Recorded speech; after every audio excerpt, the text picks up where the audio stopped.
Hello friends, नमस्कार। Welcome to my channel. बहुत बहुत स्वागत है आप लोगों का हमारे चैनल एजुकेशनल एकेडमी पे। ठीक है, तो चलते हैं आज का सेशन स्टार्ट करते हैं। तो हमारा आज का पहला क्वेश्चन है कि भारतीय साहित्य की भूमिका के लेखक हैं। भारतीय साहित्य की भूमिका के लेखक कौन है?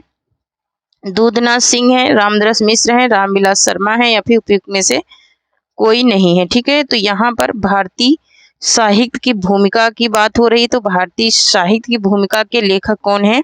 रामविलास शर्मा है। कौन है? तो रामविलास शर्मा है। नेक्स्ट क्वेश्चन देखेंगे। नेक्स्ट क्वेश्चन है कि इतिहास लेखन की सबसे विकसित पद्धति है। इतिहास लेखन की सबसे विकसित पद्धति कौन सी है? विधेयवादी पद्धति, वर्णानुक्रम पद्धति, या फिर काल क्रमी पद्धति, या फिर समाजशास्त्री पद्धति। ठीक है, सबसे ज्यादा विकसित पद्धति पूछ रहा है, तो सबसे ज्यादा जो विकसित पद्धति है वो है विधेयवादी पद्धति। ठीक है, क्या है? विधेयवादी पद्धति है। नेक्स्ट क्वेश्चन देखेंगे। नेक्स्ट है कि वर्णों में संधि हो जाने से क्या होता है? ठीक है, वर्णों में संधि हो जाने से क्या होता है? नई वाक्य की रचना होती है, नया स्वर बनता है, नया वर्ण प्रयुक्त होता है, या फिर नई ध्वनि बनती है।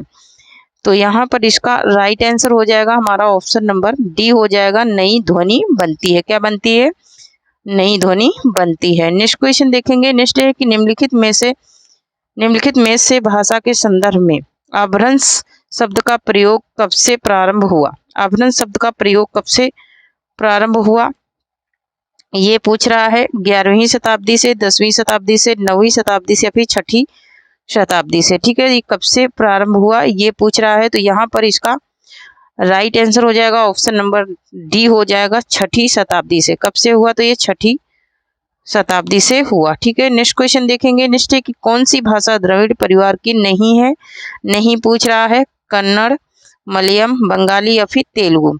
कौन सी भाषा है जो द्रविड़ परिवार की नहीं है? ठीक है, तो द्रविड़ परिवार की कौन सी भाषा नहीं है? बंगाली नहीं है। नेक्स्ट क्वेश्चन देखेंगे। नेक्स्ट है कि भारतीय नाट्य शास्त्र की दृष्टि से नाटक का मुख्य उद्देश्य है व्यक्तित्व का परिशोधन, चरित्र चित्रण, दृश्यों का प्रस्तुतिकरण, या फिर रसावादन। तो यहाँ पर इसका राइट आंसर हो जाएगा हमारा क्या? ऑप्शन नंबर डी हो जाएगा, रसावादन। रसास्वादन हो जाएगा। ठीक है, नेक्स्ट क्वेश्चन देखेंगे। नेक्स्ट है हमारा कि रामायण में किस भाषा का प्रयोग किया गया है? रामायण में किस भाषा का प्रयोग किया गया है ये पूछ रहा है। ठीक है, रामायण में किस भाषा का प्रयोग किया गया है? उर्दू का, अपभ्रंश का, संस्कृत का, या फिर पाली का। तो रामायण में जो भाषा का प्रयोग किया गया है वह भाषा है कौन सी? संस्कृति। कौन सी भाषा है? तो वो संस्कृति भाषा है। ठीक है, नेक्स्ट क्वेश्चन देखेंगे। नेक्स्ट है कि मैथिली हिंदी में रचित गद्य की पहली पुस्तक है। मैथिली हिंदी में रचित गद्य की पहली पुस्तक कौन सी है? उक्ति व्यक्ति प्राकरण, वर्ण रत्नाकर, राहुल बेल, या फिर बसंत विलास। तो यहाँ पर इसका राइट आंसर हो जाएगा हमारा ऑप्शन नंबर बी, वर्ण रत्नाकर है। कौन सी है? तो वर्ण रत्नाकर है। ठीक है, नेक्स्ट क्वेश्चन देखेंगे। नेक्स्ट है कि इस ग्रंथ में श्रृंगार की ही प्रधानता है, वीर रस किंचित आभास मात्र है। रामचंद्र शुक्ल की यह मान्यता किस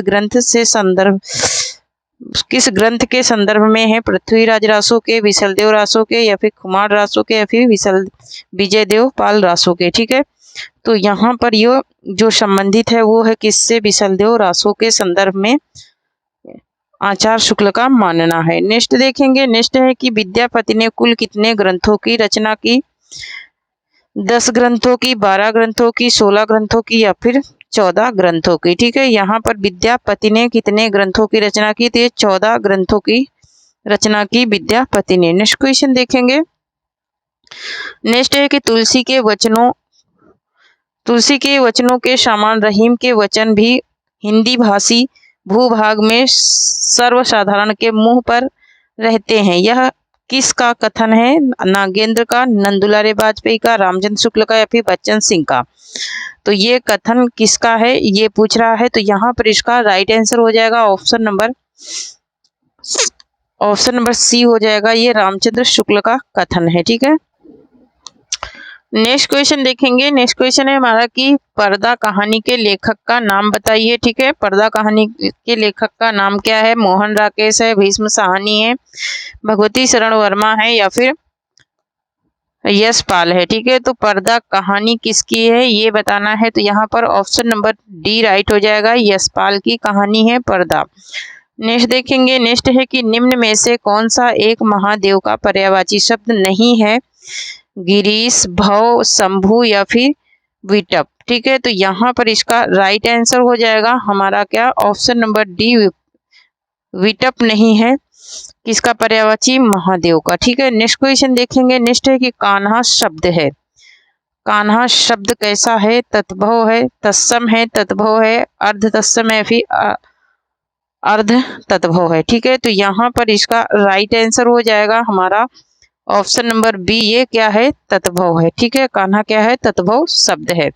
नेक्स्ट क्वेश्चन देखेंगे, जो भाषा दो या दो से अधिक भाषा भाषियों के बीच संपर्क का काम करती है वह होती है, वह भाषा क्या भाषा होती है, संपर्क भाषा होती है, राष्ट्रभाषा होती है, जन भाषा होती है या फिर राजभाषा होती है।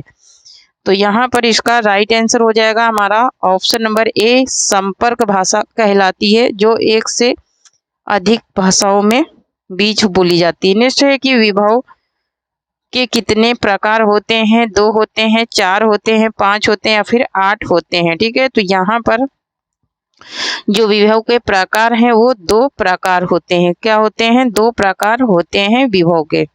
नेक्स्ट है कि त्रिवेणी में किन 3 महाकवियों की समीक्षा प्रस्तुत की गई है, त्रिवेणी में किन 3 महाकवियों की समीक्षा प्रस्तुत की गई है, कबीर सूर तुलसी की, जयसी सूर तुलसी की या फिर पंथ प्रसाद निराला की या फिर केशव बिहारी घनानंद की, किसकी प्रस्तुत की गई है। तो यहाँ पर इसका राइट आंसर हो जाएगा ऑप्शन नंबर बी, जयसी सूर तुलसी की, इन तीनों की समीक्षा क्या की गई है, त्रिवेणी में की गई है। नेक्स्ट क्वेश्चन देखेंगे, नेक्स्ट है कि रामविलास शर्मा कृत महावीर प्रसाद द्विवेदी और हिंदी नवजागरण का प्रकाशन काल है, हिंदी नवजागरण का प्रकाशन काल क्या है, सन 1965, सन 1977, सन 1982, सन 1972।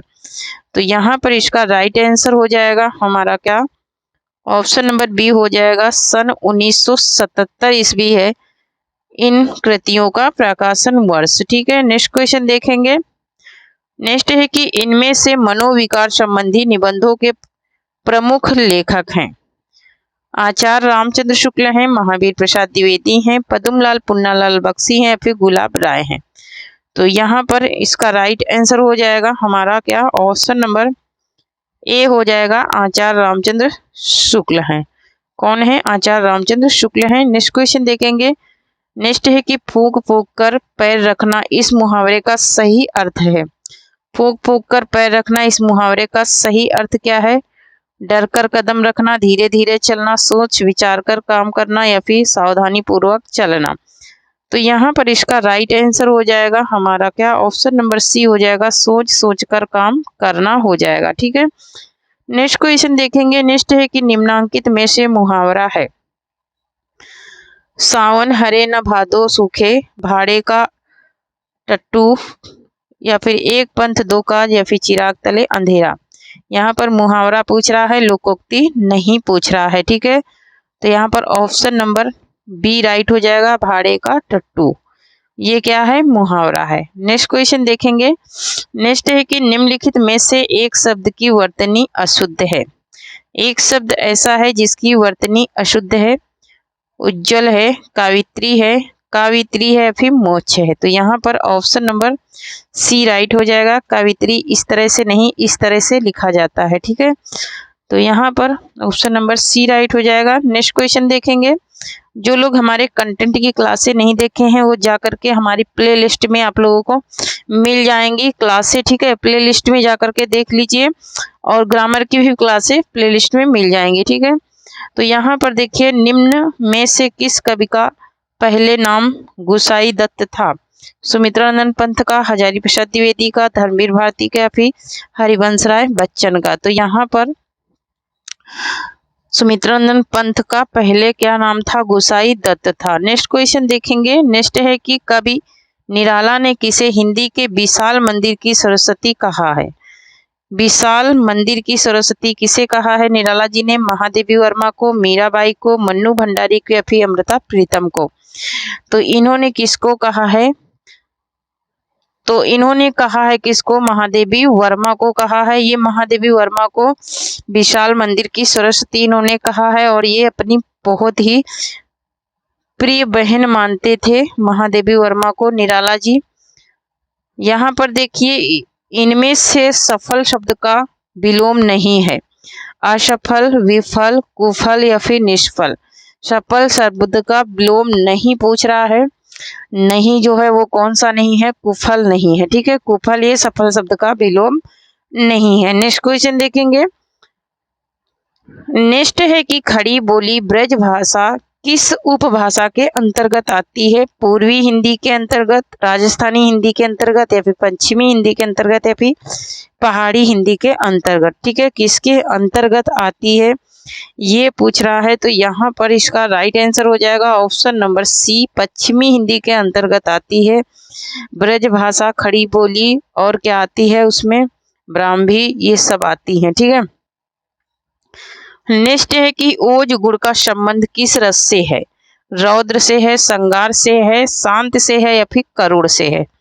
तो जो ओज गुण है उसका संबंध किस रस से है ये पूछ रहा है। तो ये रौद्र रस से है। किससे है, रौद्र रस से है ओज गुण का संबंध। नेक्स्ट क्वेश्चन देखेंगे। नेक्स्ट है कि वर्ष 2016 का साहित्य अकादमी पुरस्कार नासिरा शर्मा को उनके किस उपन्यास पर दिया गया। टीकरे की मंगनी पर, या फिर सात नदियां एक समंदर पर, या फिर कुइयां जान पर, या फिर परिजात पर। ठीक है, किसके पर दिया गया 2016 का इनको। तो ये 2016 का पारिजात पे इनको मिला था। पारिजात इनका जो उपन्यास था उस पे मिला था। नेक्स्ट क्वेश्चन देखेंगे। नेक्स्ट है कि निम्नलिखित में से कौन सा निबंधकार महावीर प्रसाद द्विवेदी युग का नहीं है। ठीक है, बालकृष्ण भट्ट, बाल मुकुंद गुप्त, सरदार पूर्ण सिंह, या फिर रामचंद्र शुक्ल। कौन सा नहीं है, तो वो जो नहीं है वो है कौन, बाल मुकुंद गुप्त। ये कहाँ के हैं, तो ये भारतेंदु युग के हैं। ठीक है, आज का हमारा लास्ट क्वेश्चन है कि वीथी क्या है। वीथी क्या है, वृत्ति है, संधि है, अभिनय है, या फिर रूप है। क्या है, तो यहाँ पर रूपक है, या फिर अभिनय है, या फिर रूपक है। क्या है, तो यहाँ पर इसका राइट आंसर हो जाएगा हमारा क्या, ऑप्शन नंबर डी है। तो वीथी क्या है, एक प्रकार का रूपक है। ठीक है, तो थैंक यू फ्रेंड्स, आज के लिए इतना ही। तब तक के लिए जय हिंद, जय भारत। आप लोग पढ़ते रहें, हंसते रहें, मुस्कुराते रहें, स्वस्थ रहें, मस्त रहें, और थोड़ी सी मेरी भी मदद करते रहें। जो लोग चैनल को सब्सक्राइब नहीं करे हैं, और जो लोग अभी तक चैनल को सब्सक्राइब करके अनसब्सक्राइब कर दिए हैं, ठीक है, तो भी सब्सक्राइब कर लें, क्योंकि सब्सक्राइब करने में आप लोगों का कुछ जाता नहीं है, कुछ खर्चा नहीं होता है। ठीक है, सिर्फ एक ही क्लिक करना रहता है, ऊपर से आप लोगों को न्यू वीडियो भी मिल जाती हैं। ठीक है, और जो लोग टेलीग्राम चैनल से नहीं जुड़े हैं जुड़ जाएं, क्योंकि टेलीग्राम चैनल से आप लोगों को वहाँ से बहुत सारी छोटी क्लासें भी मिल जाएंगी और PDF नोट्स भी मिल जाएंगे। ठीक है, तो थैंक यू, आज के लिए इतना ही। तब तक के लिए जय हिंद, जय भारत। आप लोग में जो लोग नेट की तैयारी कर रहे हैं वो भी हमारे चैनल से कर सकते हैं, और जिसके भी दोस्त वगैरह हैं, ठीक है, उन तक आप लोग शेयर कर दीजिए वीडियो। ठीक है, वीडियो शेयर कीजिए ताकि उनका भी फायदा हो सके, नेट वाली जो क्लासेस चल रही हैं। ठीक है, तो थैंक यू, जय हिंद, जय भारत।